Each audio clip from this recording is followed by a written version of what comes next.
தீமோத்தேயு 1வது அதிகாரம் திருப்பிக் கொள்ளுங்க. இன்றைக்கு நம்ம 3வது 4வது வசனங்கள் பார்க்க போகிறோம். 1 Timothy chapter 1 verse 3 and 4. தமிழ்லேயும் இங்கிலீஷ்லேயும் மாறி இருக்கும். 3வது வசனம் 4வது வசனமாக இருக்கும், 4வது வசனம் 3வது வசனமாக இருக்கும். ஆனால் கருத்து ஒன்று தான். அதனால் நம்ம எல்லாரும் எளிமை நின்று, உங்களால் எளிமை நிற்க முடிந்தால் எளிமை நின்று வாசித்து விட்டு இந்த செய்திக்குள்ளாய் கடந்து செல்வோம். 1 தீமோத்தேயு 1வது அதிகாரம் 3, 4வது வசனம் வாசிப்போமா? வேற்றுமையான உபதேசங்களை போதியாதபடிக்கும் விசுவாசத்தினால் விளங்கும் தெய்வ பக்தி விருத்திக்கும் ஏதுவாயிராமல் தர்க்கங்களுக்கு ஏதுவாயிருக்கிற கட்டுக்கதைகளையும் முடிவில்லாத வம்ச வரலாறுகளையும் கவனியாதபடிக்கு நீ சிலருக்கு கட்டளையிடும் பொருட்டாக நான் மக்கதோனியாவுக்கு போகும்போது உன்னை எபேசு பட்டணத்திலே வேண்டிக் கொண்டபடியே செய்வாயாக. ஆமேன். அதாவது இந்த செய்திக்கு ஆரம்பமாக ஏன் இந்த டாக்ட்ரின் என்று சொல்லக்கூடிய கர்த்தத்துவம் முக்கியம்? ஏன்னா அந்த கர்த்தத்துவம் என்பது என்னன்னா, it's like matter of a life and death. அதாவது வாழ்வா சாவா என்று சொல்லக்கூடிய ஒரு காரியம். நம்ம கடந்த ஒரு 3 வாரங்களாக முதல் 2 வசனங்கள் பார்த்தோம். அப்போஸ்தலனாகிய பவுல் தீமோத்தேயுக்கு கடிதம் எழுதும்போது ஒரு வாழ்த்துதல் சொல்லிவிட்டு முதலாவது அவர் எழுதும்போது, தீமோத்தி நீ சபைக்கு எப்படி ஜெபம் பண்ணணும்னு சொல்லலை, நீ எப்படி சுவிசேஷம் அறிவிக்கணும்னு சொல்லலை, நீ எப்படி சீஷத்துவம் உருவாக்கணும்னு சொல்லலை, நீங்கள்லாம் எப்படி ஏக அன்புல வளரணும், இல்லை சபையை எப்படி வளர்க்கணும் அப்படின்னு சொல்லலை. மாறாக அவர் என்ன சொல்கிறாரு, சபையில் எப்படி போதிக்கணும். நம்ம உடனே நினச்சிடக்கூடாது போதகர் பவுல் மக்களை காட்டிலும் அவர் போதனையில் தான் ரொம்ப மெயினாக இருந்தார். இல்லை, மக்கள் மேலே இருந்த பாசத்தினால தான் போதனை சரியாக இருக்க வேண்டும் என்று சொல்லக்கூடியதாக. ஏன்னா சபை என்பது என்னென்னா, இந்த கள்ள போதனை என்கிற விஷத்திலிருந்து பாதுகாக்கப்பட வேண்டும். ஏன்னா இது ஒரு விஷம். ஏன்னா 1 லிட்டர் பாலில் 1 சொட்டு விஷம் போதும். அப்போ என்னென்னா, எவ்வளவு அழகாக கள்ள போதனையை ரொம்ப ஸ்ட்ராங்காக அவர் சொல்லக்கூடிய ஒரு காரியம். ஏன்னா அவர் மக்களை நேசிக்கிறதுனால தான் முதல்ல போதனையை பற்றி சொல்லி கொடுக்குறாரு. காரணம் என்னென்னா, wrong doctrine producers wrong lifes. ஒரு தவறான போதனை வரும்போது குடும்பத்தில் உறவுகள் முறிவு உண்டாகும், எதிர்கால நம்பிக்கை போகும். அது மாத்திரமல்ல, ஒரு மனுஷன் நித்திய வாழ்க்கையை இழந்து போகக்கூடியதாக. இப்போ நம்ம வாழுகிற அந்த சமகாலங்கள் எப்படி ஆயிடுச்சுன்னா, எக்ஸ்பீரியன்ஸுகளை தான் நம்ம நிறைய பேர் என்ன இப்படி ஒரு எக்ஸ்பீரியன்ஸு, நாங்கள் போன ஆராதனை அப்படி இருந்துச்சு, அந்த மாதிரி இருந்துச்சு, கர்த்தத்துவத்தை விட்டுறாங்க, பாடல் வரிகளை விட்டுறாங்க. என்ன ஒரு எமோஷனல் எக்ஸ்பீரியன்ஸை பார்க்கக்கூடியதாக. 2வது ஃபீலிங்ஸ். நீ எப்படி ஃபீல் பண்ணுற, நீ என்ன ஃபீல் பண்ணுற, உன்னோட ஃபீலிங் எல்லாம் கிடையாது. தியாலஜி, கர்த்தத்துவம் என்ன, நான் இது செய்யலாம் செய்யக்கூடிய இல்லை, வசனம் என்ன சொல்லுது, தியாலஜி என்ன. அதே மாதிரி நிறைய இடங்கள் என்னென்னா, அண்ணே சின்ன சின்ன காம்ப்ரமைஸ் ஓகேண்ணே, ஏன்னா நமக்கு என்ன ஒற்றுமை தான் முக்கியம். எப்படி ஒற்றுமை தான் முக்கியம், சத்தியத்தை காட்டிலும் ஒற்றுமை தான் முக்கியம், நம்மெல்லாம் சேர்ந்து ஒன்றா இருக்கணும் தானே, ஒரே தேவனுக்கு தானே பண்ணுறோம், அதனால் என்ன அப்படின்னு சொல்லக்கூடிய காரியம். ஆனால் அப்போஸ்தலனாகிய பவுல் என்ன சொன்னார், ஃபண்டமெண்டலி இட் இஸ் ராங்கிறார். அடிப்படையில் இது தப்புங்கிறார். நீ ஒற்றுமைக்காக சத்தியத்தில் சமரசம் பண்ணாத, அதுதான் அங்கே சொல்லக்கூடிய ஒரு காரியம். அப்போ என்னென்னா, ஒரு போதகருக்கு எழுதுகிற அப்போஸ்தலனாகிய பவுல் முதலாக சொல்லுகிற காரியம் என்னென்னா, பாஸ்டரல் அஜெண்டாவில் முதலாவது என்னென்னா, நீ சரியான முறையில் சத்தியத்தை போதிக்கணும். அது மாத்திரமல்ல, கள்ள போதனையில் விடக்கூடாது. இதுதான் முதலாக நீங்கள் யோசிச்சு பாருங்கள். ஒரு சபையில் கடிதம் எல்லாரும் முன்னாடி வாசிக்கப்படுது.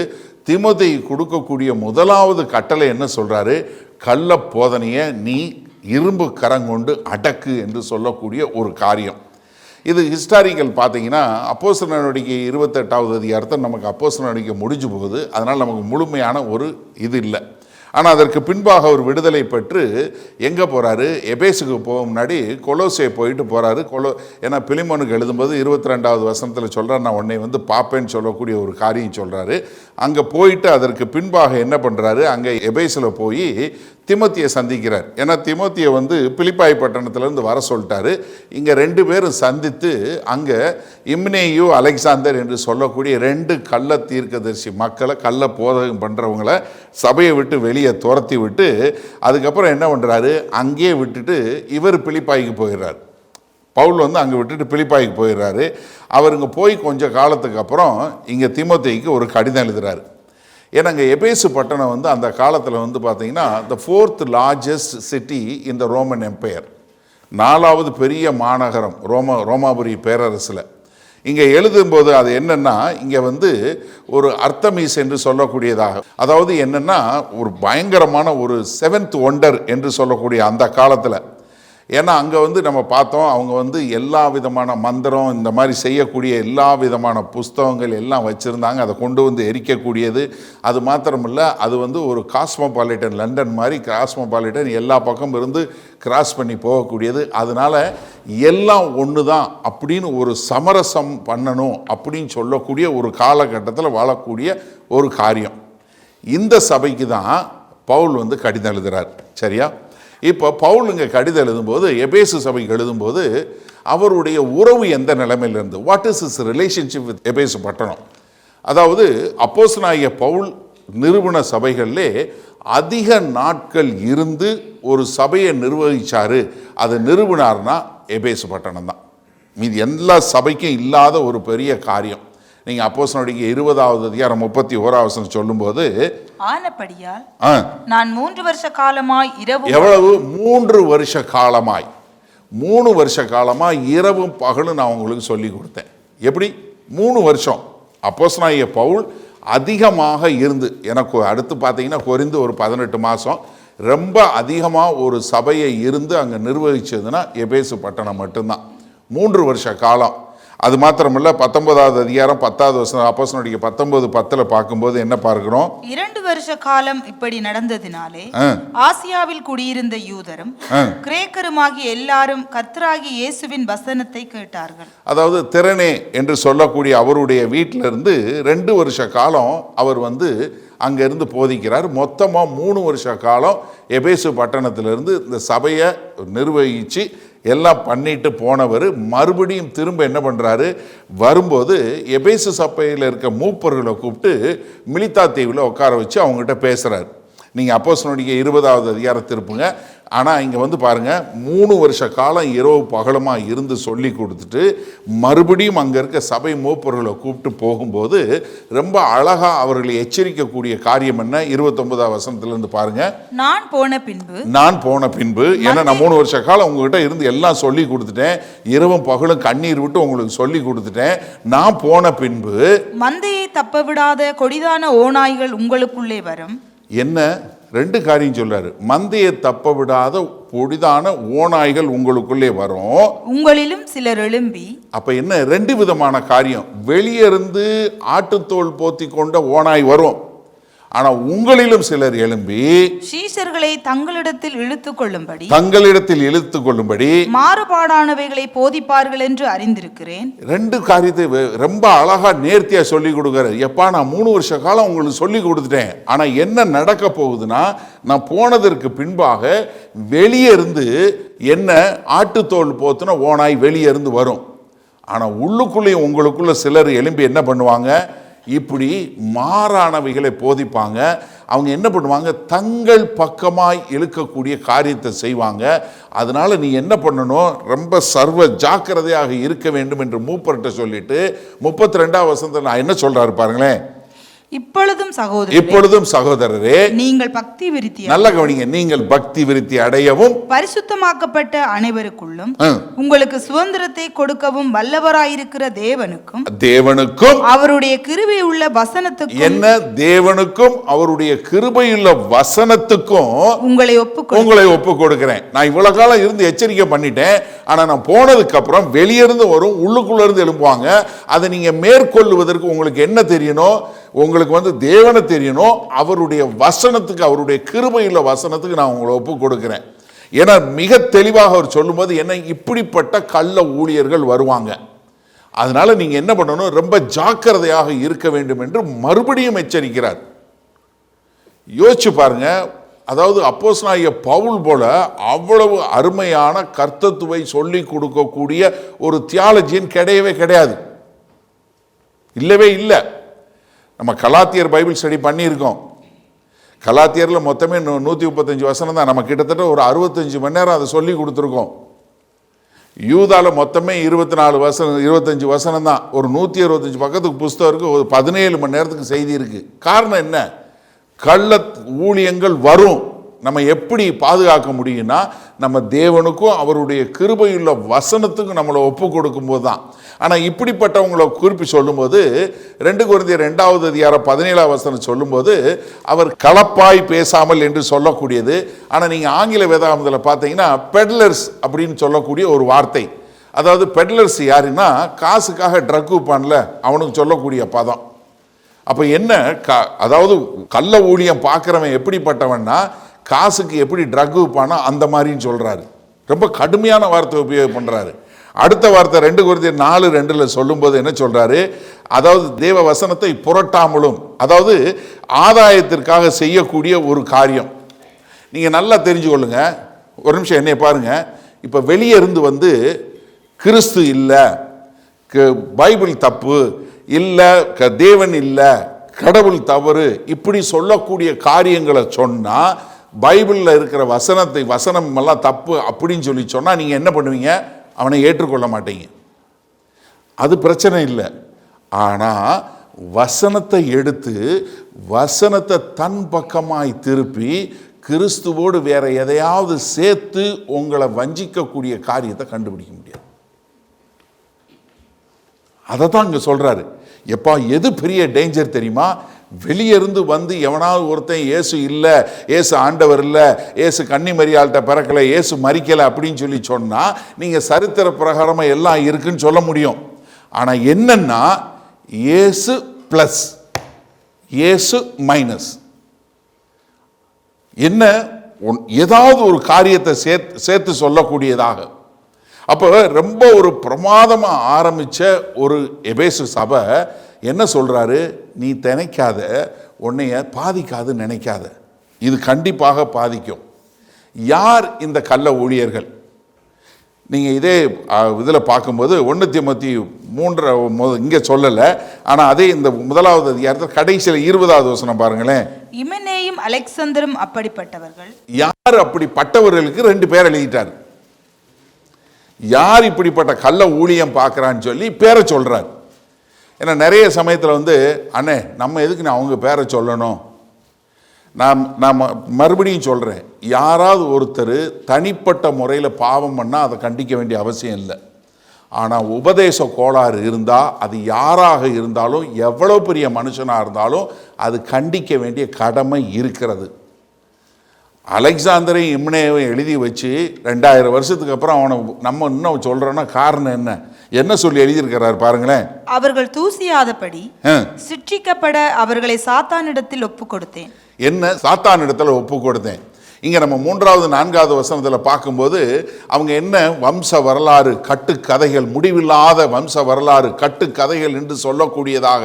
ஏன்னா இப்படி நிறைய அந்த காலகட்டத்தில் என்ன, யூத வம்சத்திலிருந்து அவங்க அவங்களுடைய அப்போகாலிப்ஸ் என்ன சொல்ற கடைசி காலங்களில் எப்படி நடக்க போகுதுன்னு சொல்லக்கூடியது, ஏஞ்சலில் என்னென்ன உயர்வு இருக்குது, யார் பெரிய ஏஞ்சல், யார் சின்ன ஏஞ்சல், அந்த ஏஞ்சலுக்கு எவ்வளவு அது இருக்குது அப்படின்னு சொல்லக்கூடியதா. அது மாத்திரமில்லை, இன்னொரு நூதனமான காரியம் என்ன நாஸ்டிக்ஸ் என்று சொல்லக்கூடியதா. அதாவது தேவனுடைய ஆலோசனை நாங்கள் ரகசியமாக, ஆவிக்குரிய ரகசியம் எங்களுக்கு இருக்குது. ஹலோ, எப்படி? நாங்கள்லாம் தேவன்கிட்ட நாங்கள் ஒரு தனிப்பட்ட உறவு வச்சுருக்கோம். எங்களுக்கு ஒரு சிறப்பு வெளிப்பாடு இருக்குது, இதில் இல்லாதது, பைபிளில் இல்லாதது எங்ககிட்ட இருக்குது என்று சொல்லக்கூடிய ஒரு காரியம். அதனால தான் நீங்கள் இவங்க என்னென்னா கிறிஸ்டியன் ஒகாபுலரி எல்லாமே சொல்லுவாங்க. நிறைய பேர் பார்த்துருக்கீங்க, ரசிக்கப்படாதவனாக இருப்பான். அவங்க கூட என்ன சொல்லுவான்? பிரைஸ் தி லார்ட் பிரதர், எப்படி இருக்கு, கர்த்தரோட சுத்த கிருபை, இதெல்லாம் சொல்லுவான், எல்லாமே சொல்லுவான். ஆனால் என்ன கூட ஏதாவது சேர்த்து சொல்லிடுவான். கர்த்தர் தானே நமக்கு எச்சரிக்கை கொடுத்தாரு. சீனாய் மலையில் மோசேட்ட சொன்ன காரியங்கள் எடுத்து இங்கே கர்த்தராய் இயேசு கிறிஸ்து செர்மன் ஆன் த மவுண்டில் சொல்லும்போது என்ன சொல்கிறார்? 5வது 6வது 7வது அதிகாரத்தில் முழுவதும் உங்களுக்கு இப்படி சொல்லப்பட்டது, ஆனால் உண்மையான அர்த்தம் என்ன அப்படின்னு சொல்லிட்டு 7வது அதிகாரம் 15வது வசனம் என்ன சொன்னார்? பச்சிக்கிற ஓநாய்கள் வரும், ஆட்டுத்தோல் போர்த்தி கொண்டு வரும். அதே தான் இங்கே அப்போஸ்தலனாகிய பவுலும் சொல்கிறாரு. ஏன்னா அங்கே இவங்க என்ன பண்ணாங்க, பயங்கரமான கட்டுக்கதைகள் இதெல்லாம் சொல்லி அவங்க மக்களை தங்கள் பக்கமாக இழுக்கக்கூடிய கர்த்தரை விட்டு பிரிக்கக்கூடிய ஒரு காரியம் இருக்குது. அதனால் இப்படிப்பட்டவர்களை நீ என்ன பண்ணணும்? தடுத்து நிறுத்தணும். அதுக்கு முதல்ல என்ன சொல்கிறாரு? நீ எபேசு பட்டணத்தில் தங்கி இரு, எபேசு பட்டணத்திலே தங்கி இரு என்று சொல்லக்கூடியது.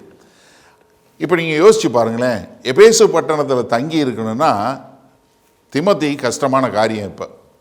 அப்போ என்ன தெளிவாக புரிஞ்சுக்கொள்ளணும்னா, ஒரு உண்மையுள்ள ஒரு தலைமைத்துவம், ஒரு உண்மையுள்ள ஒரு தலைமைத்துவம் உள்ள ஆளுன்னா சூழ்நிலை சரியில்லாத போது தப்பிச்சு ஓடக்கூடாது. ஏன்னா திமோத்திக்கு இப்போ வந்து ஒரு 35 வயசு இருக்கும், கிட்டத்தட்ட 15 வருஷம் அவர் ஊழியத்தில் இருக்கிறாரு. இங்கே வந்து என்ன பயங்கரமாக கள்ள உபதேசம் பண்ணுறவங்க அங்கே வந்து எல்லாம் வந்துட்டாங்க. அவங்களுக்கு இன்ஃப்ளூயன்ஸ் இன்றைக்கும் ஜாஸ்தி தான். உண்மையா இல்லையா? ஏன்னா இந்த கடைசி ஒரு 4-5 நாளாக பயங்கரமான ஒரு வைரலாக போயிட்டுருக்கா. ஒரு பயங்கரமான தீர்க்கதரிசின்னு சொல்கிற ஒருத்தர் இன்னொரு தீர்க்கதரிசியோட பையனுக்கு கல்யாணம் பண்ணி வச்சார். அவங்களுக்கு போட்ட மோதிரம் மட்டுமே $500,000 அப்படின்னு சொல்லி ஒரு பயங்கரமானது ஓடிக்கிட்டு இருக்கா.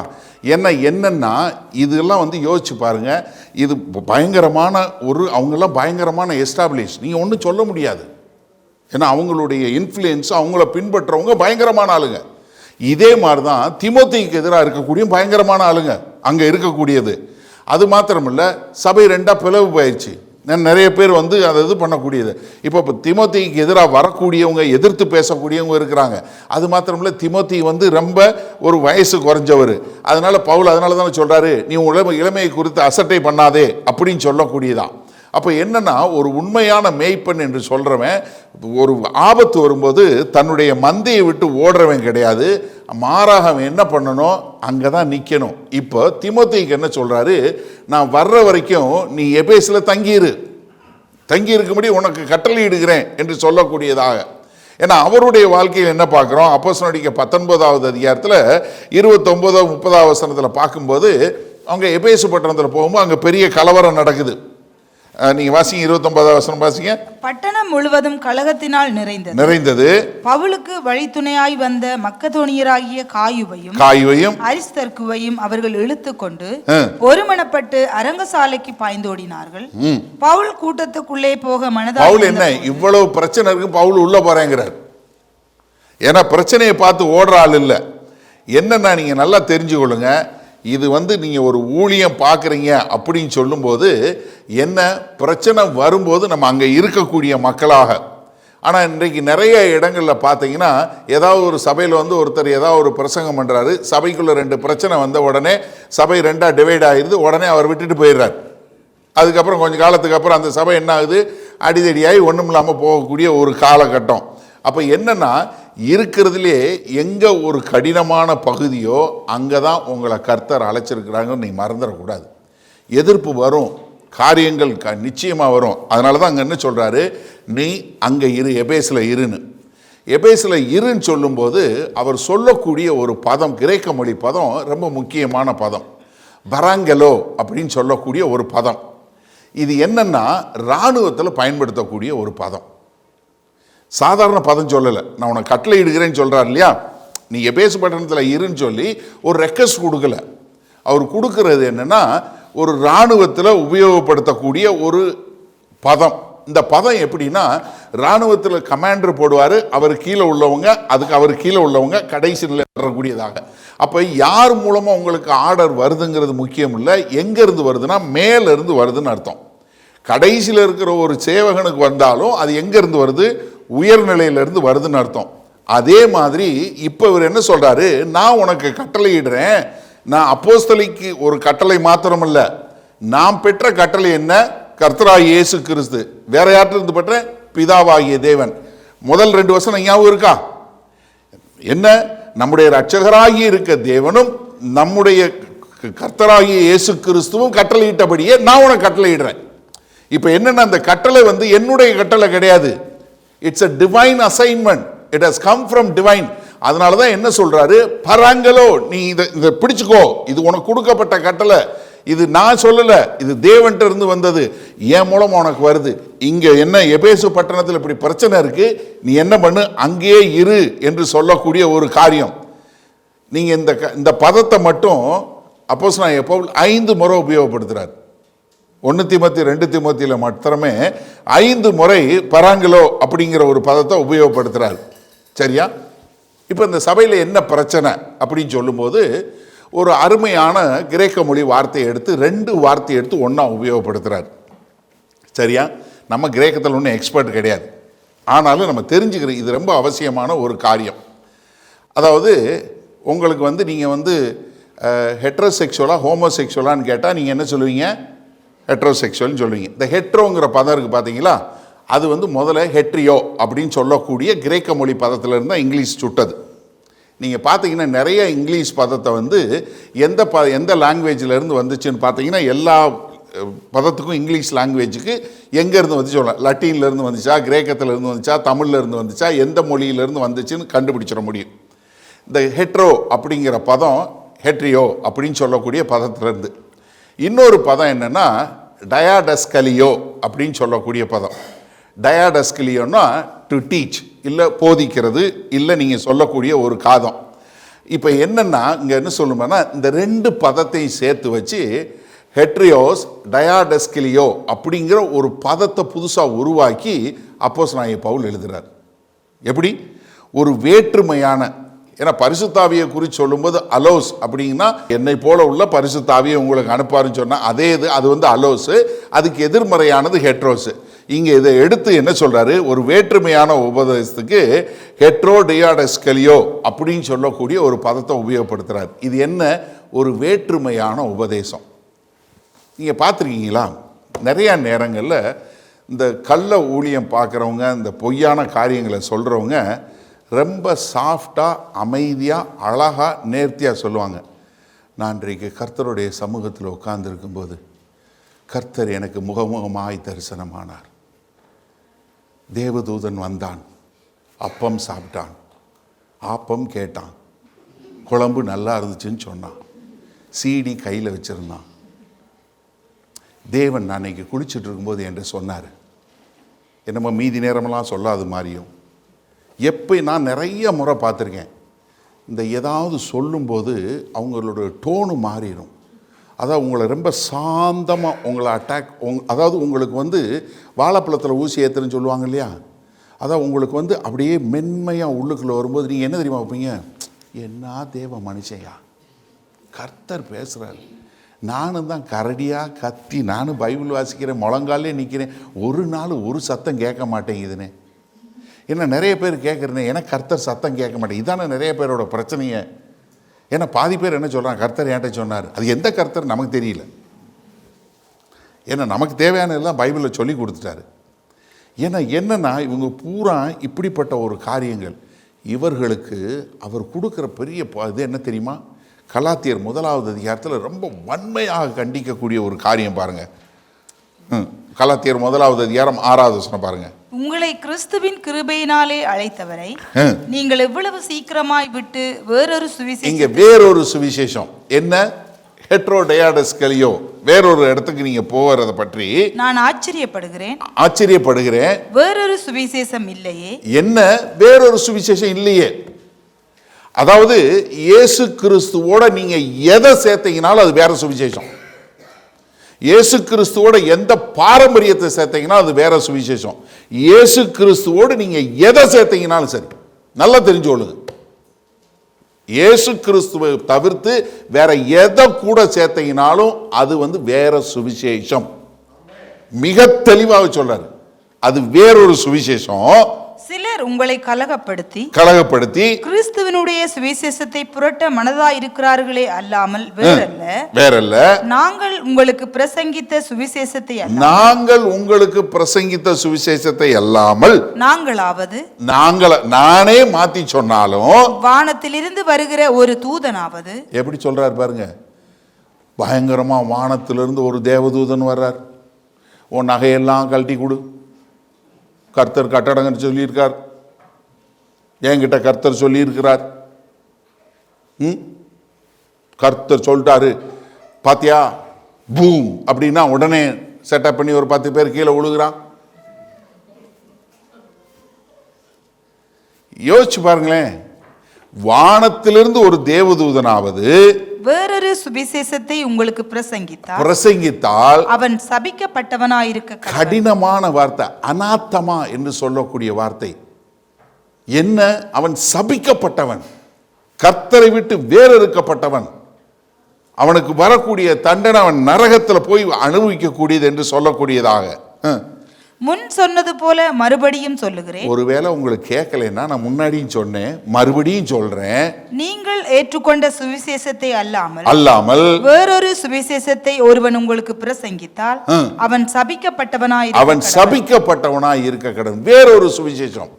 இங்க எபேசு பட்டணத்தில் இவங்களோட கண்டென்ட் என்ன தெரியுமா? கள்ள போதனையோடது கட்டுக்கதைகளையும் முடிவில்லாத வம்ச வரலாறு. என்ன கட்டுக்கதை? முடிவில்லாத வம்ச வரலாறு. அதாவது கட்டுக்கதை அப்படின்னு சொல்லக்கூடிய காரியம் மித்தாலஜின்னு சொல்கிறோம் இல்லையா? நம்ம சைவத்திலே நிறைய மித்தாலஜி இருக்குது, நிறைய மித்துன்னு சொல்லக்கூடிய நிறைய காரியங்கள் இருக்குது. நீங்கள் ராமாயணம் இந்த மாதிரி நிறையா இருக்குது, எக்கச்சக்கம் இருக்குது. அது பூரா மித்தாலஜி என்று சொல்லக்கூடியதாக. அதுக்கு என்ன இது? அதை எல்லாம் சேர்த்து தான் தமிழில் கட்டுக்கதைன்னு மொழிபெறுங்க. இது மைத்தியோஸ் என்று சொல்லக்கூடிய மித்தாலஜி என்று சொல்லக்கூடியது. என்ன யூதர்களும் நிறையா வச்சுருந்தாங்க. அவங்க ஈனாக்குடைய புஸ்தகம்னு வச்சுருந்தாங்க, ஜூப்ளீஸ்னு ஒரு புஸ்தகம் வச்சுருந்தாங்க, த டெஸ்ட்மெண்ட் ஆஃப் 12 பட்ரையாக்ஸ்னு வச்சுருந்தாங்க.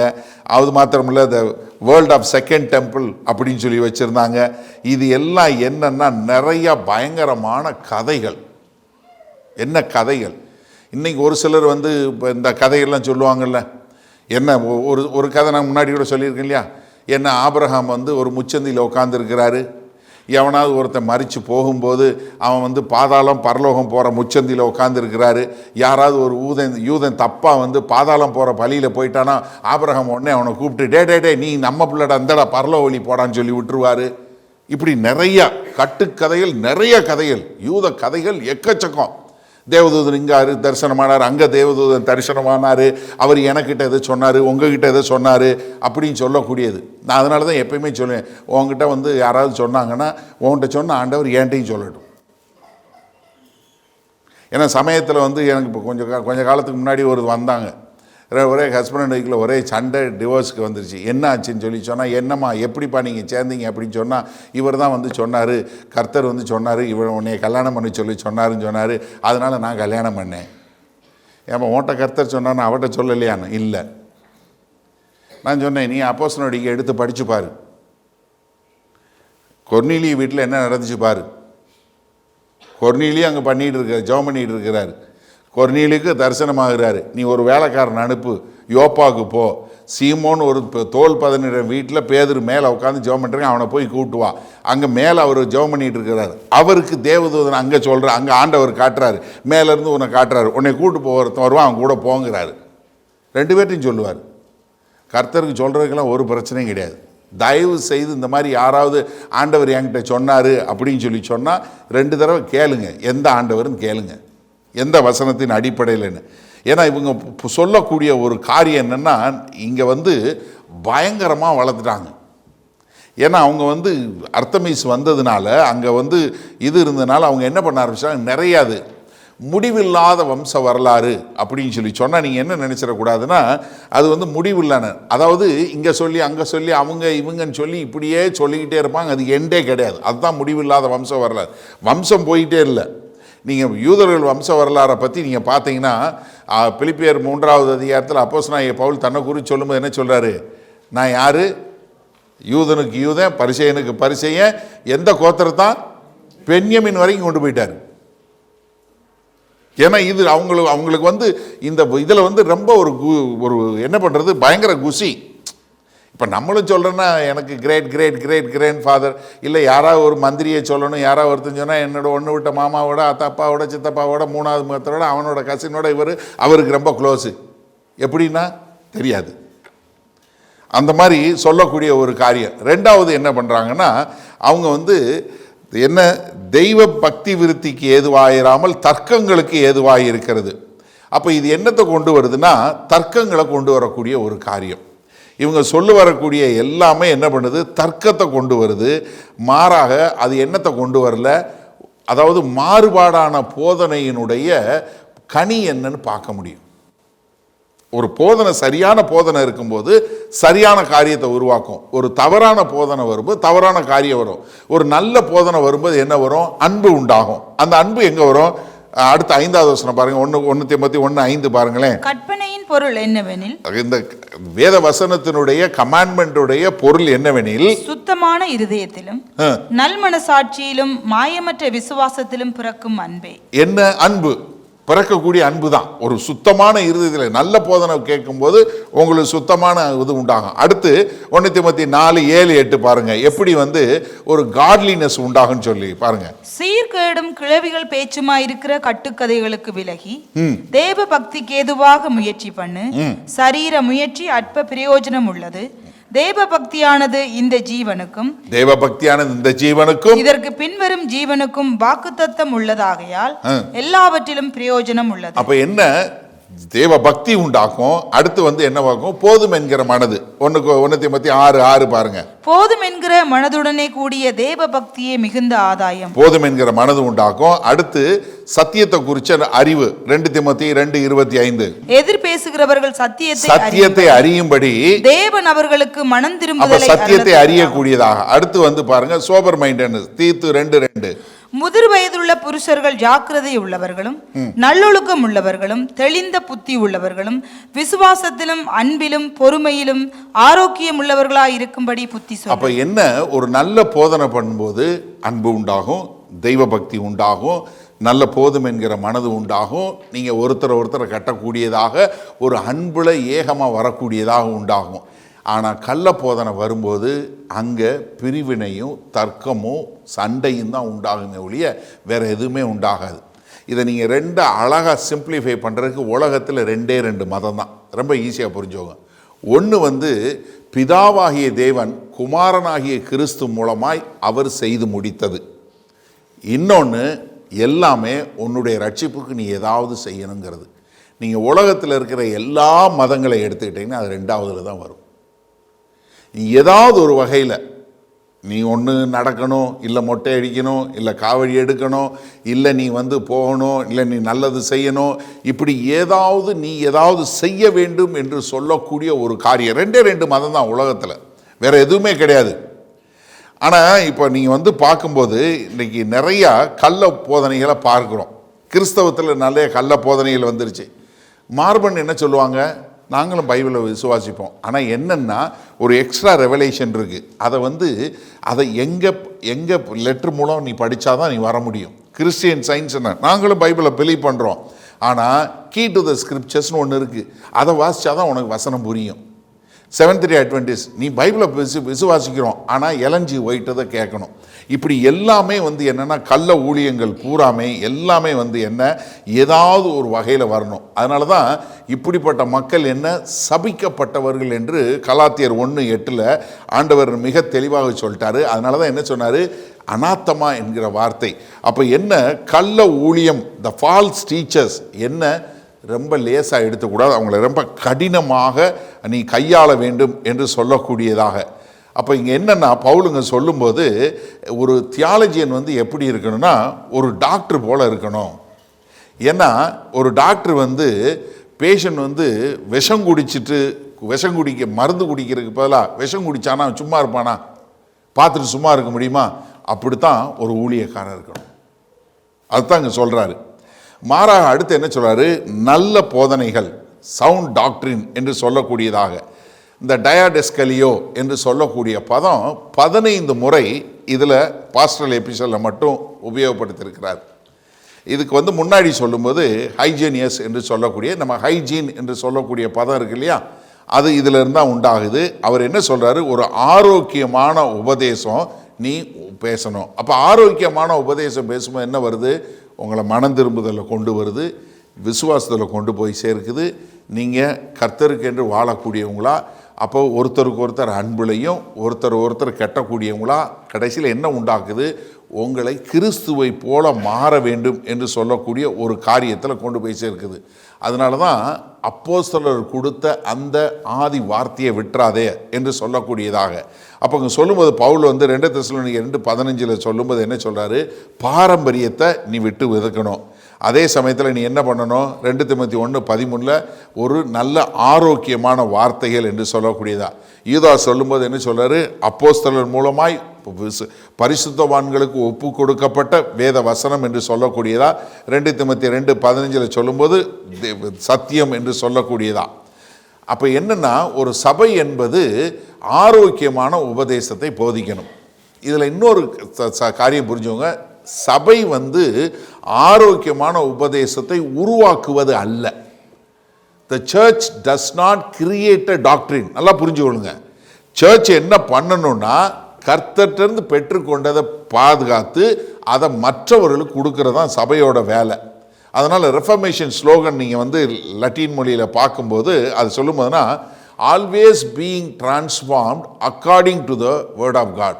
ஒவ்வொரு நாளும் வேத வசனத்தின் மூலமாய் நாம் மறுரூபமாகி கொண்டே வர வேண்டும் என்பது தான் ரெஃபர்மேஷனில் சொல்லப்பட்ட ஒரு காரியம்.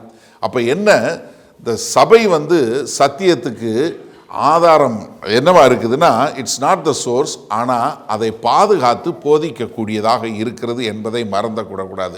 அதனால சபையினுடைய பொறுப்பு மிக மிக முக்கியமான ஒன்று. சபை என்னைக்கு ஆதி அப்போஸ்தலரிலிருந்து பெற்ற அந்த வார்த்தையை விட்டு விலகுதோ அன்னைக்கே சபை தவறானதில் போயிடும், தவறான காரியங்களை உருவாக்கிவிடும். அதனால தான் யூதா எழுதும்போது என்ன எழுதுறாரு? யூதா 1:3 சொல்றாரு, பிரியமானவர்களே, பொதுவான ரட்சிப்பை குறித்து உங்களுக்கு எழுதும்படி நான் மிகவும் கருத்துள்ளவனாய் இருக்கையில் பரிசுத்தவான்களுக்கு ஒரு விசை ஒப்பு கொடுக்கப்பட்ட விசுவாசத்திற்காக நீங்கள் தைரியமாய் போராட வேண்டும் என்று உங்களுக்கு எழுதி உணர்த்துவது. என்ன ரொம்ப அழகா எழுதுறாரு. நீ தைரியமாய் போராட வேண்டும் என்பது எழுதி உணர்த்துவது அவசியமாப்பட்டது. நான் எழுத நினைச்சது விசுவாசத்தை குறித்து, ஆனால் உங்களுக்கு என்ன எழுத வேண்டியிருக்கு, நீ எப்படி போராடணும்னு எழுத வேண்டிய ஒரு அவசியத்தில் இருக்குது. அதுதான் எழுதுறேன்னு சொல்லக்கூடியதான். ஆனால் இந்த சத்தியத்தை பாதுகாப்பதுங்கிறது ஈஸி கிடையாது. அதுக்கு ஒரு விலைக்கரையும் செலுத்தணும். நீங்கள் சத்தியத்தை சத்தியமாக போதிச்சிங்கன்னா நீங்கள் அநேகரை ரொம்ப அன்கம்ஃபர்டபுளாக மாற்றுவீங்க. ரொம்ப இன்னைக்கு சத்தியத்தை சத்தியமாக போதிச்சிங்கன்னா உங்களுக்கு நண்பர்கள் குறைவார்கள். உங்களை ஏற்றுக்கொள்கிறவங்க ரொம்ப இது பண்ணுவாங்க. ஒரு சிலர் உங்களை என்ன தெரியுமா சொல்லுவாங்க? அண்ணே, நம்ம சமாதானத்தோடு போவோமா, நீங்கள் எதுக்குன்னே இவ்வளோ போட்டு கஷ்டப்பட்டு. எப்படி? ஏன்னா நிறைய பேர் the value the peace more than keeping the truth. சொல்கிறேன், நிறையா காம்ப்ரமைஸ் சும்மா இல்லை. ஏன் நம்ம யாரு கூட இருக்கிறோம், எங்கே நிற்கிறோங்கிறது ரொம்ப ரொம்ப முக்கியம். சத்தியத்தோடு நிற்கிறோமா, சமரசத்தோடு நிற்கிறோமா, ரொம்ப அவசியமான ஒரு காலகட்டம் இந்த காலகட்டத்தில். ஏன்னா இங்கே நீங்கள் சார்ல்ஸ் பர்சன் இதை குறித்து சொல்லும்போது சொல்கிறாரு, சகோதரர்களே, நீங்கள் தப்பு பண்ணீங்கன்னா தப்பு பண்ணுங்க. எப்படி தப்பு பண்ணுங்கன்னா, அதாவது நீங்கள் அதிகமாக தியாலஜியை குறித்து கர்த்தத்துவங்களை குறித்து போதிச்சிங்கன்னு தப்பு பண்ணுங்க, கொஞ்சமாக பண்ணோன்னு இல்லை. ஏன்னா எப்போ ஒரு சபை எப்போ அழகாக தெரிஞ்சு கொள்ளுன்னா, சபை எந்த அளவுக்கு வேத வசனத்தில் ஊன்றப்பட்டிருக்கிறதோ அப்பொழுது ஒரு கள்ள தீர்க்கதரிசி, ஒரு கள்ள போதகர் பேச ஆரம்பித்த உடனே அவங்களுக்கு உடனே தெரிஞ்சிடும். அப்போ என்ன, நீங்கள் எந்த அளவுக்கு ஆழமாக நீங்கள் தேவனுடைய வார்த்தையை கற்றுக்கொள்ள வேண்டும் என்று சொல்லக்கூடியதாக. இந்த சமகாலங்களில் இந்த எபேசில் இருந்தது போல கட்டுக்கதைகளையும் இதை பேசக்கூடிய இல்லை கள்ள ஊழியங்களை பண்ணக்கூடிய ஒரு காரியம் என்ன அப்படின்னு சொல்லி பார்த்தீங்கன்னா, அந்த காலத்தில் அங்கே அர்த்தமீனோட டயானா என்று சொல்லக்கூடிய அர்த்தமீஸோட டெம்பிள் இருந்தது. அது என்ன ஒரு பயங்கரமான, அந்த காலத்தில் இருந்த ஏத்தேன்ஸில் இருந்த பார்த்தீனியன் டெம்பிளை காட்டிலும் 4 மடங்கு பெருசு. 4 மடங்கு பெருசு. இந்த எபேசு பட்டணத்தை குறித்து நம்ம நிறைய செய்திகள் நான் சொல்லி கொடுத்துருக்கேன். அந்த ஒவ்வொரு பில்லரும் எவ்வளோ பெருசு, எவ்வளோ தடி, எவ்வளோ உயரம்னு சொல்லி. அதாவது அவ்வளோ ஒரு பிரம்மாண்டமான ஒரு ஆலயம். அதனால என்னன்னா, அதான் சொல்லலாம், அந்த காலத்தில் அது 7th wonder. அது என்டையர் மெடிட்டரேனியன் ரீஜனில் இருக்கிறவங்க எல்லாம் இந்த ஆலயத்துக்கு வருவாங்க, இந்த கோயிலுக்கு வருவாங்க. அர்த்தமீஸ் டயனாக்கு என்னென்னா, தியானால் என்று தமிழில் டயானா, இல்லை கிரேக்க மொழியில் Artemis, the woman of many breast, நிறைய மார்பகங்களுடைய தெய்வம். இந்த தெய்வத்தில் போய் நீங்கள் இது பண்ணிங்கன்னா கற்பம் உண்டாகும். Fertility god. உங்களுக்கு பிள்ளை இல்லையா, அங்கே போ, அந்த அந்த அந்த சாமி வந்து உனக்கு வந்து பிள்ளை கொடுக்கும். இதுதான் அவங்க நம்பினது. அதனால அவங்க வந்து எல்லாம் பயங்கரமான சில்வரில் வந்து தியானாலோட இது பண்ணக்கூடியது எல்லாம், அதாவது அங்கே உள்ள எல்லா காரியங்களும் என்ன பயங்கரமான ஒரு காரியம். அது மாத்திரமில்லை, அப்போஸ்தலனாகிய பவுல் அங்கே போய் பிரசங்கம் பண்ணும்போது அவங்க வைத்திருந்த ஏராளமான பொருட்களை அவங்க என்ன பண்ணாங்க, எல்லாம் கொண்டு போய் என்ன பண்ணாங்க, போட்டு எரிச்சாங்க. அதனோட விலை $50,000 அந்த காலத்தில். ஆனால் இந்த 50,000 தாலந்து இந்த காலத்தில் $1 பில்லியன் இருக்கணும். அவ்வளோ வேல்யூ உள்ளதை கொண்டு போய் எரிச்சாங்க. அதனால தான் அங்கே ஒரு பயங்கரமான ஒரு பிரச்சனை வந்துச்சு. அங்கே வந்து எல்லாரையும் பண்ணக்கூடிய ஒரு ஏதாவது பண்ணணும்னு சொல்லக்கூடிய ஒரு காரியம். அதாவது இப்போ அந்த காலகட்டத்தில் வந்து ரொம்ப வந்து இந்த அநேக காரியங்களை குறித்து இவங்க எல்லாம் வந்து இந்த தியானால இது கொண்டாடக்கூடிய ஒரு காலகட்டம். இன்றைக்கு நம்ம வந்து இந்த மாடர்ன் டேயில் நம்ம என்ன செய்ய முடியும்னா, அதே மாதிரி நம்ம பிரசங்கம் பண்ணணும்னு வைங்க, இன்னைக்கு உங்களை விட்டு தூரம் போயிடுவாங்க. வேற ஒன்றும் இல்லை, நான் சிம்பிளாக சொல்கிறேன். ஒரு சின்ன டெஸ்ட் நீங்கள் பாருங்களேன். யோவான் 14:6 என்ன சொல்லுது?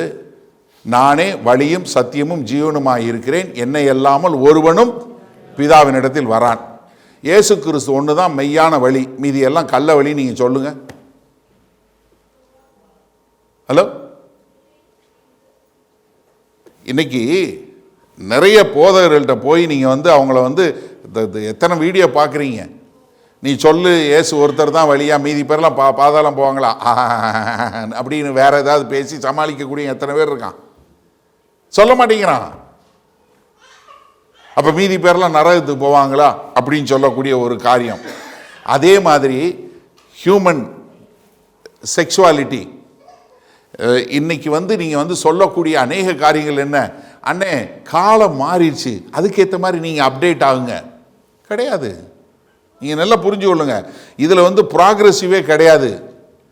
இன்னைக்கு பாவத்தை குறித்த நியாய தீர்ப்பு, நரகம் சொல்ல முடியாது.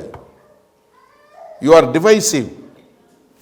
நீ வந்து பிரிவினை உண்டாக்குற அப்படின்னு சொல்லக்கூடிய ஒரு காரியம். ஆனால் பவுலுங்க என்ன எழுதுறாரு? விசுவாசத்தினால் விளங்கும் தெய்வீக பக்தி விருத்திக்கு ஏதுவாயிராமல் தர்க்கங்களும் ஏதுவாயிருக்கிற கட்டுக்கதைகளையும் முடிவில்லாத வம்ச வரலாறுகளையும். அப்போ என்னன்னா, கர்த்தர் கொடுக்குற ஒரு பயங்கரமான ஒரு காரியம் என்ன தெரியுமா? நீ வந்து ஒன்று அனலாறு இல்லை குளிராறு, இந்த காம்ப்ரமைஸில் இருக்காது. நல்லா கேட்டுக்கொள்ளுங்க. ஒன்று நீ கிறிஸ்தவனா இரு, இல்லையா எனக்கு கிறிஸ்துவ தெரியாதுன்னு போயிரு. இந்த நடுவில் நிற்காது. வெளிப்படுத்தின விசேஷம் 3வது அதிகாரம் 16வது வசனம் சொல்லும்போது என்ன சொல்றாரு? இப்படி நீ குளிருமின்றி அனலுமின்றி வெதுவெதுப்பாய் இருக்கிறபடியினால் உன்னை என் வாயினின்று வாந்தி பண்ணி போடுவேன். என்ன வாந்தி பண்ணிடுவேங்கிறார். அப்ப என்னன்னா, ஒரு கள்ள தீர்க்க தரிசனமான ஒரு கள்ள போதனை என்ன உண்டாக்கும்னா, ஒரே ஒரு கான்ட்ரவர்சி, ஒரே தர்க்கங்களை தான் உண்டாகும். ஏன்னா அவங்க வந்து எல்லாம் என்ன முதல்ல வந்து எல்லாத்தையும் ஏற்றுக்கொண்டாங்க. ஆனால் அவங்களால என்ன பண்ண முடியல, அவங்களால இப்படிப்பட்ட கள்ள உபதேசங்கள் வரும்போது அவங்களால சரியான முறையில் வாழ முடியல. ஆனால் ஒரு ஆரோக்கியமான உபதேசம் என்ன பண்ணும்? உங்களை அன்பில் கொண்டு போய் சேர்க்கும், ஒரு பக்தி விருத்தி உண்டாக்கும், உங்களை போதும் என்கிற மனதில் கொண்டு போகும், உங்களை கிறிஸ்துவை போல மாற்றும். ஆனால் கள்ள ஊழியம் என்ன கொண்டு போகும்? உங்களுக்குள்ள தர்க்கத்தை உண்டாக்கும், பெருமையை உண்டாக்கும், ஃப்ரிக்ஷனை உண்டாக்கும், ஆவிக்குரிய முறையில் உங்களை எம்டியாக மாற்றக்கூடிய ஒரு காரியத்தில் கொண்டு போய் சேர்க்கும். அப்போ என்னென்னா, ஒரு சபை வந்து ஒரு ஆரோக்கியமான சபையா இல்லையாங்கிறது அங்கே போதிக்கக்கூடிய போதனையிலிருந்து தெரிஞ்சு போயிடும்.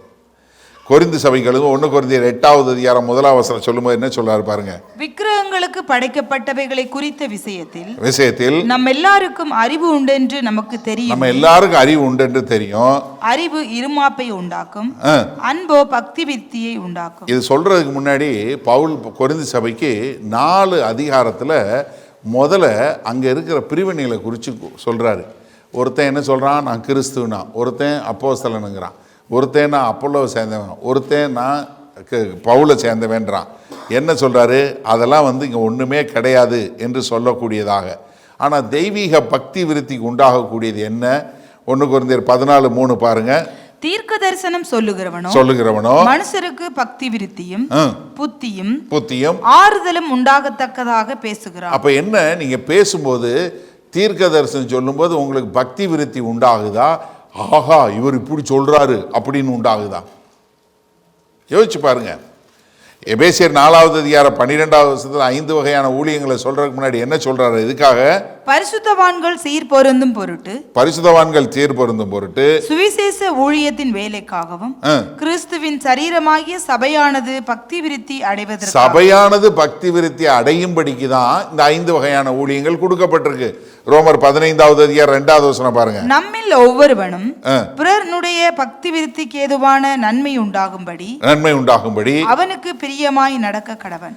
அவருக்கு பிரியமாய் நடக்க. அப்ப என்னன்னா, ஒவ்வொரு செய்தியும், ஒவ்வொரு காரியம், ஒவ்வொரு சாட்சியாக இருக்கட்டும், இல்லை நீங்கள் செய்யக்கூடிய எந்த ஒரு அன்புல திருத்தக்கூடிய ஒரு காரியமாக இருக்கட்டும், எந்த ஒரு வேத வசனத்தினுடைய விளக்கமாக இருக்கட்டும், அது எல்லாம் என்ன பண்ணணும்? அவர்களை எடுத்து கட்டக்கூடியதாய் இருக்க வேண்டும்.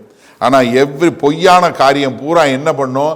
அவங்கள பூரா ஒரு ஸ்பெக்குலேஷனில் தான் கொண்டு போய் சேர்க்கும். நீங்கள் ஆரம்பத்தில் நாங்கள் பார்க்கும்போது நான் எந்த நோட்ஸும் இல்லாமல் எந்த நோட்ஸும் கொடுக்காம தான் பிரசங்கம் பண்ணியிருப்பேன். நீங்கள் பார்த்தீங்கன்னா தெரியும், இன்றைக்கி என்னால் நோட்ஸ் எல்லாம் பிரசங்கம் பண்ண முடியும். ஆனால் ஒவ்வொரு செய்திக்கும் ஒரு நோட்ஸ் அடித்து ஒவ்வொரு மெசேஜுக்கும் நோட்ஸ் கொடுக்குற காரணம் என்ன தெரியுமா? உங்கள் விசுவாசம் தேவனுடைய வார்த்தையில் வரணுமே ஒழிய இந்த ஆபிரகாம்னால் வரக்கூடாது.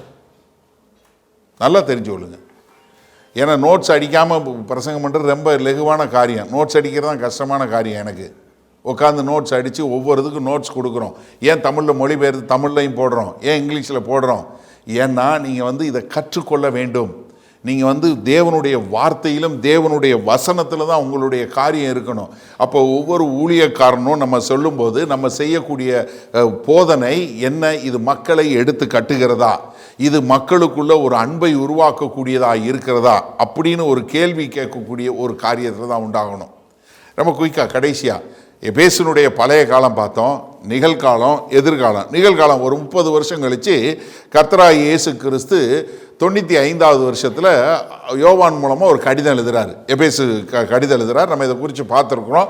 இருந்தாலும் குயிக்காக பாருங்கள். 2வது அதிகாரத்தில் 2வது வசனத்திலிருந்து பாருங்கள். உன் கிரியைகளையும் உன் பிரயாசத்தையும் உன் பொறுமையையும் நீ பொல்லாதவர்களை சகிக்க கூடாமல் இருக்கிறதையும் அப்போஸ்தலர் அல்லாதவர்கள் தங்களை அப்போஸ்தலர் என்று சொல்லுகிறதை நீ சோதித்து அவர்களை பொய்யர் என்று கண்டறிந்ததையும். எல்லா குவாலிஃபிகேஷனும் இருக்கு. எபேசு பட்டணத்துல எல்லா குவாலிஃபிகேஷன் இருக்கு. சரியா? நீ சகித்து கொண்டிருக்கிறதையும் பொறுமையா இருக்கிறதையும் என் நாமத்து நிமித்தம் இளைப்படையாமல் பிரயாசப்பட்டதையும் அறிந்திருக்கிறேன். எல்லாத்தையும் நான் அறிஞ்சிருக்கிறேன். ஆனாலும் நீ ஆதியில் கொண்டிருந்த அன்பை விட்டாய் என்று உன் பேரில் எனக்கு குறை உண்டு. என்ன அன்பை விட்டுட்ட? நல்ல கவனிங்க. ஆரோக்கியமான உபதேசம் என்ன பண்ணும்? அன்பை உண்டு பண்ணும். காம்ப்ரமைஸில் கொண்டு போய் சேர்க்காது, அன்பில் கொண்டு போய் சேர்க்கும். அதனால தான் இங்கே சொல்லும்போது என்ன சொல்கிறாரு? நீ அந்த அன்பை விட்டுறக்கூடாது. ஆனால் என்னத்தை எதிர்பார்த்தாரு? இது ஒன்றுமில்லாமல் போயிருமோ அப்படின்னு சொல்லி அந்த தரிசனம் சொன்னார் இல்லையா? எபேசியர் 4வது அதிகாரம் 14-15 சொன்னார் இல்லையா? என்ன சொன்னார்? நம்ம இனி குழந்தைகளை போல இராமல், என்ன மனுஷருடைய சூதும் வஞ்சிக்கிறதுக்கு ஏதுவான தந்திரமுள்ள போதகமாகிய பலவிதமாக காற்றில் அலைகளை போல அடிபட்டு அலைகிறவர்களை போற இல்லாமல். என்ன இன்னைக்கு நிறைய பேர் என்னன்னா, ஏதாவது ஒரு போதனை கேட்டால் உடனே அந்த போதனை பின்னாடி போயிடுது. நூதன போதனை, அண்ணே இது பயங்கரமான போதனையா இருக்கு, அண்ணே இது அந்த போதனையா இருக்கு, இது இந்த போதனையா இருக்கு, அது பயங்கரமா இருக்கு, அந்த போதகர் ஐயோ அப்படின்னு. ஆனா என்ன சொன்னாரு? அன்புடன் சத்தியத்தை கை கொண்டு, என்ன அன்புடன் சத்தியத்தை கை கொண்டு வளர வேண்டும் என்று சொல்லக்கூடியதாக. அப்ப என்னன்னா, எல்லா சபையும் எல்லா காலகட்டத்திலையும் இப்படிப்பட்ட ஒரு போராட்டத்தை சந்திக்கக்கூடிய ஒரு காரியம். ஆனால் அந்த காலத்தில் அவங்க என்னன்னா, ஒரு ரகசியம் இருக்கு, தேவ ரகசியம், தேவ ஆலோசனை, இது தேவனுடையது என்று சொல்லக்கூடியதாக வேத வசனத்திற்கு வெளியே உள்ள காரியங்கள். எனக்கு அருமையான நன்றாக தெரிஞ்சு கொள்ளுங்க, இந்த வசனத்தோடு ஒத்து போகாத எந்த காரியத்தை நாமும் செய்யக்கூடாது, மற்றவர்களையும் செய்ய விடக்கூடாது. இது நம்ம எல்லாரும் தெரிஞ்சு கொள்ள வேண்டிய ஒரு காரியம். நமக்கு நம்மளுடைய எல்லாமே இதுதான் மிக முக்கியமான ஒரு காரியம். சரி, ஒரு கள்ள ஊழியன் கள்ள போவது பண்ணுறதை பற்றி சொல்லியாச்சு. சபையாராகிய உங்களுடைய பொறுப்பு என்ன? அப்போஸ்தலனாகிய பவுல் எல்லா சபைக்கும் கடிதம் எழுதினார். ஒரு சபைக்கு மட்டும் எழுதலை. பெரையான்ற ஒரு பட்டணத்தில் போய் பிரசங்கம் பண்ணார். அந்த சபைக்கு மட்டும் ஒரு கடிதமும் எழுதலை. ஏன்னா அது 11ஆம் வசனத்தில் என்ன பார்க்குறோம்? அவங்க ஒவ்வொரு நாளும் போய் வேத வசனத்தில் இப்படி இருக்கிறதா, பவுல் பிரசங்கம் பண்ணால் போய் சாயந்தரம் அவங்க எல்லாரும் போய் வேத வசனத்தில் இப்படி இருக்கிறதா என்று அவர்கள் சோதித்து பார்த்தார்கள். இப்போ தெரியுதா ஏன் உங்களுக்கு நோட்ஸ் கொடுக்குறோம், ஏன் உங்களுக்கு இது கொடுக்குறோன்னு? ஏன்னா நீங்கள் சோதித்து பார்க்கணும், இது வசனத்தின் அடிப்படையில் இருக்குதா இல்லையா. ஏன்னா பெரிய ஆப்ளிகேஷன் இல்லாத ஒரு சபைகள் உருவாகி கொண்டு இருக்கிறதான் பிரச்சனை. என்ன போதகர் என்ன சொன்னாலும் மந்த மாதிரி ஆட்டக்கூடாது. அதுக்காக என்ன பண்ணக்கூடாதுன்னா, உடனே ஐயோ ஒரு போதகர் பொய் சொல்லுவாரோ அப்படின்னு எப்போ பாரு சந்தேகத்திலையும் பார்க்கக்கூடாது. ஏன்னா உங்களுக்கு வேத வசனம் தெரிய தெரிய அங்கிருந்து வந்த உடனே இது தவறு, இது வசனத்தின் அடிப்படையில் இல்லை என்பதை சொல்லக்கூடியது எப்போ வரும் தெரியுமா? உங்களுக்கு வசனம் தெரிஞ்சாதான் தெரியும். ஏன்னா உங்களுக்கு வசனம் தெரியலன்னா நீங்கள் என்ன பண்ணுவீங்க? அந்த போதகர் இப்படி சொன்னார். நிறைய பேர் கேள்வி கேட்கும்போது அந்த என்கிட்ட கேள்வி கேட்கும்போது நான் பாதியிலே மறித்து நிறுத்துவேன். ஆனால் அந்த போதகர் இப்படி சொன்னார், இல்லை வசனம் என்ன சொல்லுதுன்னு சொல்லுவேன், கேட்பேன். ஏன்னா ஆளாளுக்கு ஏதாவது சொல்லுவாங்க, வசனம் என்ன சொல்லுது, நமக்கு எது ஃபவுண்டேஷன் என்ன? தேவனுடைய வார்த்தை. சபை என்பது என்ன? சத்தியத்தின் தூண். சத்தியத்தை பாதுகாக்க வேண்டியது, சத்தியத்தை போதிக்க வேண்டியது சபை. அப்போ இந்த சபையில் இருக்கிற ஒவ்வொரு மக்களும் என்ன பண்ணணும்? அப்படிப்பட்ட மக்களாக இருக்கணும். அதனாலதான் அப்போஸ்தலனாகிய பவுல் 2 தீமோத்தேயு 4:3-4 சொல்லும்போது என்ன சொல்றாரு? ஏனென்றால் அவர்கள் ஆரோக்கியமான உபதேசத்தை பொறுக்க மனதில்லாமல் செவித்தின உள்ளவர்களாகி தங்கள் சுய இச்சைகளுக்கேற்ற போதகர்களை தங்களுக்கு திரளாக சேர்த்து கொண்டு சத்தியத்துக்கு செவியை விலக்கி கட்டுக்கதைகளுக்கு சாய்ந்து போகும் காலம் வரும். நல்லா தெரிஞ்சு கொள்ளுங்க. இன்னைக்கும் நீங்க கண்டிச்சா என்ன பண்றான்? போதகரையும் சர்ச்சையும் மாற்றிடுவோம். எனக்கு நான் சொல்கிற மாதிரி நான் நினைக்கிறது என்னவோ அதை சொல்லக்கூடிய ஒரு சபை தான் எனக்கு வேணும்னு தான் தேடுறவங்க இன்றைக்கி ஜாஸ்தி.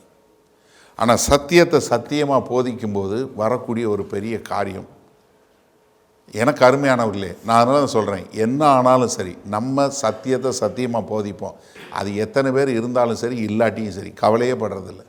ஏன்னா கர்த்தருக்கு உண்மையுள்ளவர்களாக இருக்கணும். நீங்களும் வசனத்தை கற்றுக்கொண்டு வசனத்தின் அடிப்படையில் எந்த ஊழியர் சொன்னாலும் உடனே இல்லாமல் இது வசனத்தில் இருக்குதா இல்லையான்னு.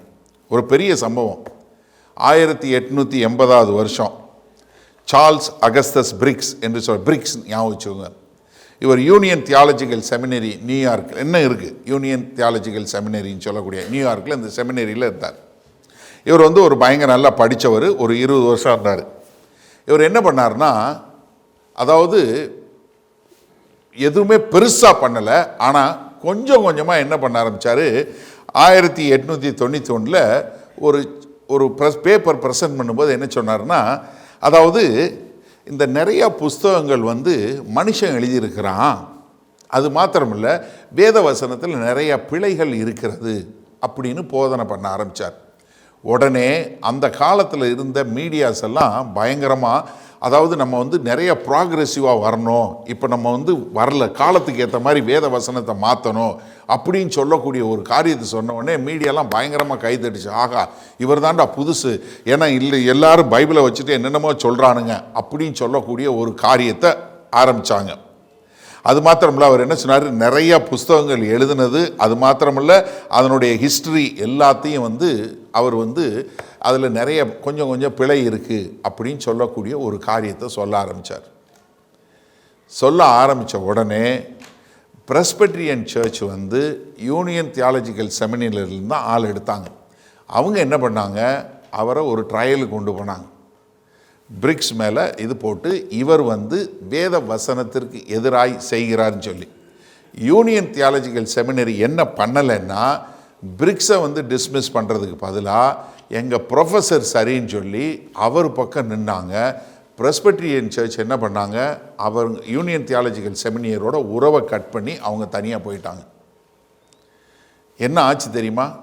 கொஞ்சம் கொஞ்சமாக மாறி மாறி இன்றைக்கி யூனியன் தியாலஜிக்கல் செமினரி அவங்க வந்து என்ன தெரியுமா, they don't believe in the Bible. இன்றைக்கி செமினரி இருக்குது, இன்றைக்கி போதகர்களை ட்ரெயின் பண்ணுறாங்க. அவங்க என்ன பண்ணுறாங்க, பைபிளில் பிழை இருக்குது, பைபிள் அப்டேட் ஆகணும், அப்டேட் ஆகலை அப்படின்னு சொல்லி போதிக்கிறாங்க. அவங்க என்ன சொல்கிறாங்க, நரகம்ங்கிறது இல்லைங்கிறாங்க. ஹலோ, நரகம்னு ஒன்று இல்லை, தண்டனை ஒன்று இல்லை. அவங்க ஒரு 100 வருஷமாக இப்படிப்பட்ட போதகர்களை ட்ரெயின் பண்ணி அனுப்பிச்சிக்கிட்டு இருக்கிறாங்க. இப்போ தெரியுதா சபையோட நிலைமை என்னன்னு? நிறைய சபைகளோட நிலைமை என்னன்னு தெரியுதா? ஒரு ஆள் கொஞ்சமாக பதவியில் உட்கார்ந்துருக்கிறாள், கொஞ்சம் கொஞ்சமாக விஷத்தை கலக்க அது எந்த அளவுக்கு போய் இன்றைக்கி வந்து ஒரு மோசமான ஒரு காரியத்தில். எனக்கு அருமையானவர்களே, யூனியன் ஸ்கூல் ஆஃப் தியாலஜி மாத்திரம் இல்லை, இதை மாதிரி நிறையா கேசஸ் இருக்குது. பவுல் இதனால தான் அன்னைக்கே சொன்னார் எபேசு பட்டணத்தில், ராஜா ரொம்ப ஜாக்கிரதை, நீ என்ன பண்ணு, நல்லா கண்டித்து பேசு. கள்ள ஊழியம் முதலாவது ஒரு அவனுக்கு கடிதம் எழுதும்போது சொல்லும்போது என்ன சொல்கிறாரு, முதலாவது நீ என்ன பண்ணு, நீ கரெக்டாக இப்படிப்பட்ட கள்ள ஊழியத்தை நிறுத்து. எனக்கு அருமையான இல்லையே, ஒரு சவால் நான் நீங்கள் உங்களுக்கு கொடுக்குறேன். நம்ம சர்ச் பிலீஃப் என்னன்னு நம்ம வெப்சைட்டில் இருக்குது, WCF சர்ச்சோட பிலீஃப் என்னன்னு இருக்குது. நம்ம எதை விசுவாசிக்கிறோன்னு இருக்குது. நீங்கள் அதை போய் பார்த்து அதை நீங்கள் புரிந்து கொண்டு மற்றவங்களுக்கு அதை நீங்கள் எக்ஸ்பிளைன் பண்ணுங்களேன். யாராவது ஒருத்தருக்கு அப்போ தெரியும் நீங்கள் யாருன்னு. நீங்கள் உண்மையிலே கர்த்தருக்கென்று வாழக்கூடியவங்களா சமரசம் பண்ணுறவங்களான்னு தெரியும். ஏன்னா we have stated very clearly what we believe-னு. நீங்கள் அதே தான் பிலீவ் பண்ணுறீங்களா? ஆமாண்ணே, ஆனால் அதை நீங்கள் மற்றவங்களுக்கு சொல்லி பாருங்கண்ணே. இந்த வாரம் இது ஒரு சவாலாக எடுத்து செய்யுங்க. ஏன்னா கள்ள ஊழியம் வருவதற்கு நம்ம எந்த காலத்துலையும் துணை போயிடக்கூடாது.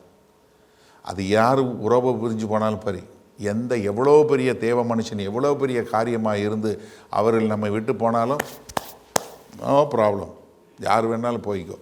வசனத்தில் கர்த்தருடைய வார்த்தைக்கும் அதற்கும் நாங்கள் ஒப்பு கொடுத்துருக்கோம். அதனால் இதிலிருந்து எக்காரணத்தை கொண்டு we will never ever compromise on the theology, on the word of God. ஆமென்.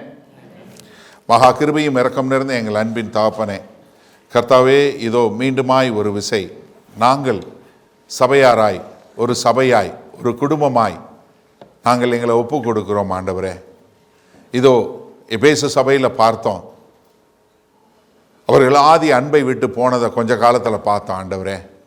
இதோ அநேக ஊழியர்கள் இன்றைக்கு த இன்னரன்சி ஆஃப் ஸ்கிரிப்சர் என்று சொல்லக்கூடிய வேத வசனத்தில் பிழை இல்லை என்பதை ஏற்றுக்கொள்ளாத அநேகர் இன்னைக்கு நிறைய சபைகளில் புல்பிட்டில் இருக்கிறாங்க. நரகம் உண்டு என்று சொல்லதை இல்லை என்று மறுதலிக்கிற மக்கள் இன்னைக்கு அநேக புல்பிட்டில் இருக்கிறாங்க. ஹோமோசெக்சுவல்கள் ஆண்டவரே, ஓரின சேர்க்கையாளர்கள் தண்டிக்கப்படுவார்கள் என்பதை மறுதலித்து ஓரின சேர்க்கையில் ஈடுபட்டு இருக்கிறவர்கள் இன்றைக்கு அநேக புல்பிட்டில் இருக்கிறாங்க. ஆண்டவரே, உம்முடைய சபைக்கு வந்த ஒரு சோதனை காலமாய் நாங்கள் பார்க்கிறோம்.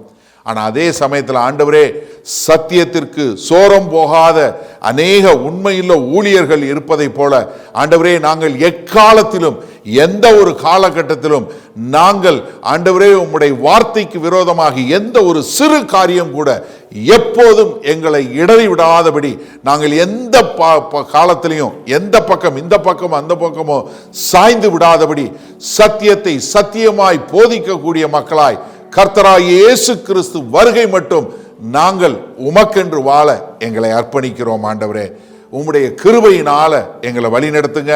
இதோ அப்போஸ்தலனாகிய பவுல் அப்போஸ்தலனுடைய 20:32 சொன்னது போல, இதோ கிருபையுள்ள தேவனுக்கும் அவருடைய கிருபையுள்ள வசனத்திற்கும் உங்களை ஒப்புக் கொடுக்கிறேன் என்று சொன்னது போல நாங்களும் எங்களை ஒப்புக் கொடுக்கிறோம். ஆண்டவரே, உம்முடைய கிருபையினால எங்களை வழி நடத்துங்க.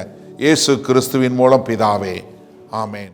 உங்களில் யாருக்காவது ஜெப தேவைகள் இருக்குமானால் நீங்கள் உங்களுடைய வீடுகளில் உங்கள் கதவை பூட்டி நீங்கள் ஆண்டவரை நோக்கி ஜெபம் பண்ணுங்கள். உங்களுடைய எல்லா விதமான பலவீனங்களை குறித்து தெரிந்து வைத்திருக்கிற தேவன், எப்போதும் ஜீவனுள்ள தேவன், உங்களுடைய ஜெபங்களை கேட்டு உங்களுக்கு பதில் கொடுப்பார். நீங்கள் வேற ஒரு ஆள்கிட்ட போகணும், வேற ஒருத்தவங்கிட்ட போய் ஜெபத்துக்கு போகணும்னு அவசியம் இல்லை. நீங்கள் ஜெபம் பண்ண ஆண்டவராகிய இயேசு கிறிஸ்துவை ஏற்றுக்கொண்ட எல்லாரும் பிதாவாகிய தேவன்கிட்ட ஜெபம் பண்ணால் அந்த ஜெபத்தை கேட்டு பதில் கொடுக்கக்கூடிய அன்புள்ள பரமபிதா தான் நமக்கு இருக்கிறாரு. அதனால் தைரியமாக நீங்கள் ஜெபம் பண்ணுங்க. அதே சமயத்தில் இன்னொரு காரியமும் நாங்கள் சொல்கிறோம், எங்களுக்காய் ஜெபம் பண்ணுங்க. ஏன்னா வேத வசனத்தில் அதான் சொல்லியிருக்கு, நீங்கள் எந்த ஊழியக்காரரையும் ஜெபம் பண்ண போங்கன்னு சொல்லலை, ஆனால் ஊழியக்காரருக்காக ஜெபம் பண்ண சொல்லியிருக்கு. நாங்கள் தைரியமாக தேவனுடைய வார்த்தை இன்னும் அதிகமாய் பிரசங்கிக்க எங்களுக்காய் நீங்கள் ஜெபிக்கும்படி கேண்டிக் கொள்கிறேன். ஆமேன்.